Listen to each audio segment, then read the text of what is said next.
కడుపులో బంగారు కనుచూపులో కరుణ చిరునవ్వులో సిరులు దొరలించు మా తల్లి.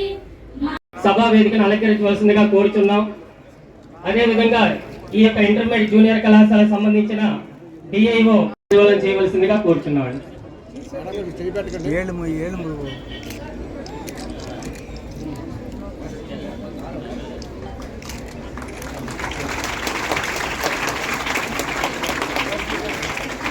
రాష్ట్ర ప్రభుత్వం ప్రతిష్టాత్మకంగా నిర్వహించిన మిడ్ డే మీల్ కార్యక్రమానికి విచ్చేసిన రాష్ట్ర హోంశాఖ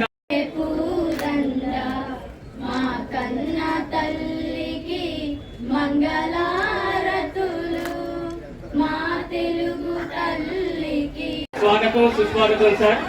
అదేవిధంగా గౌరవనీయులైన శ్రీ గండి బాబ్జీ గారు చైర్మన్ ఎంపీ అఫీషియల్ సార్ సార్కి వెల్కమ్ చెప్తున్నాం సార్. తప్పనిసరిగా కూర్చున్నామండి.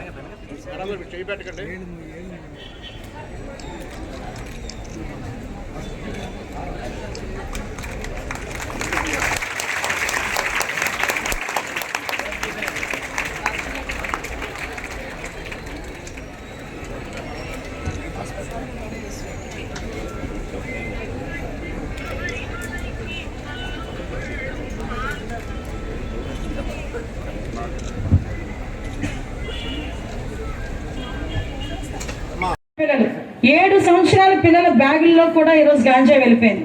మీకు అనుకోవచ్చు ఆ ఒక్క క్షణం ఆ గాంజాలో ఉన్న మత్తులో మీరు పొందిన ఆనందమో వాటెవర్ మీద ఏం జరుగుతుందో తెలియదు, కానీ ఆ బంగారు భవిష్యత్తు తర్వాత జరిగే 20-30 సంవత్సరాల భవిష్యత్తును నాశనం చేస్తుందన్న సంగతి తల్లిదండ్రులు కూడా గమనించుకోవాలి. ఒక్కసారి నేనేమంటానంటే ఆడపిల్లలు కానీ మగపిల్లలు కానీ ఇది మీ జీవితం. చదువుకుంటే సర్టిఫికేట్ మీ పేరు మీద వస్తుంది, రేపొద్దున ఉద్యోగం చేస్తే జీతం మీ అకౌంట్లో పడుతుంది, రేపొద్దున వ్యాపారం చేస్తే వచ్చిన లాభం మీ దగ్గర ఉంటుంది. అంతేగాని ఈరోజు తిరిగి మీ అమ్మగారిని మీ నాన్నగారిని చూసే బాధ్యత ఉన్నప్పటికీ వాళ్ళ అకౌంట్లోకి వెళ్ళి పడదు, వాళ్ళకి ఎవరు డిగ్రీలు. కాబట్టి ఇది మీ జీవితం. మీరు ఎంత నీట్గా మీ జీవితాన్ని ప్లాన్ చేసుకుంటారో మనం ఆలోచించుకోవాల్సిన అవసరం ఉంది.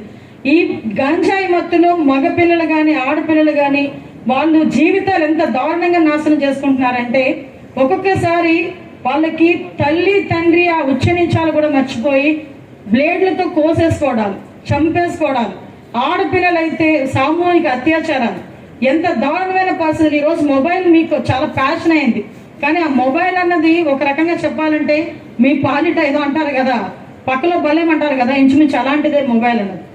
ఎందుకనంటే ఈరోజు ఆ మొబైల్ బేస్ చేసుకొని చదవడం అన్నది మ్యాక్సిమం పక్కన పెడుతున్నాం.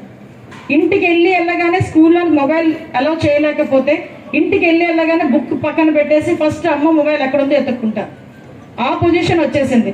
దయచేసి ఒకటే చెప్తున్నానమ్మా, గాంజాయి విషయంలోని పోలీస్ డిపార్ట్మెంట్ వాళ్ళం కానీ అందరం కూడా స్కూల్ ఎడ్యుకేషన్ డిపార్ట్మెంట్ అందరం కూడా ఒక మంచి నిర్ణయం తీసుకున్నాం. ఎట్టి పరిస్థితుల్లో గాంజా అన్నది ఉండకూడదని చెప్పి ఈగల్ అని చెప్పి ఒక టాస్క్ ఫోర్స్ కూడా ఏర్పాటు చేశాం. ఈగల్ టాస్క్ ఫోర్స్ ద్వారా ఎక్కడైనా ఈ గాంజా రవాణా జరిగినా, గాంజా పెంచినా కూడా డ్రోన్స్ ద్వారా వాళ్ళందరినీ కూడా కనుక్కొని ఆఖరికి టెక్నాలజీ ఉపయోగించుకొని ఎవరైనా యూజ్ చేస్తున్నా కూడా చాలా ఈజీగా మా అందరికీ కూడా తెలిసే విధంగా టెక్నాలజీని కూడా బేస్ చేసుకున్నాం. దయచేసి ఇటువంటి ఆ విషవలయంలో పడొద్దని, గవర్నమెంట్ ఇస్తున్న మంచి అవకాశాలన్నింటినీ కూడా మీరు సద్వినియోగం చేసుకొని రాబోయే కాలంలో సబ్బవరం జూనియర్ కళాశాలలోకి మళ్ళా రేపు పొద్దున పెద్ద ప్రోగ్రాం ఏదైనా జరిగినప్పుడు మీలో చాలా మంది మంచి మంచి ఆఫీసర్లుగా ఇక్కడికి వచ్చి చాలా మందికి ఇన్స్పైర్గా నిలవాలని మనస్ఫూర్తిగా తెలియజేసుకుంటూ మిమ్మల్ని అందరినీ ఆశీర్వదిస్తూ ఈ అవకాశం ఇచ్చిన మీ అందరికీ కూడా ప్రత్యేకంగా ధన్యవాదాలు, నమస్కారాలు తెలియజేసుకుని సెలవు తీసుకుంటానమ్మా. జై హింద్.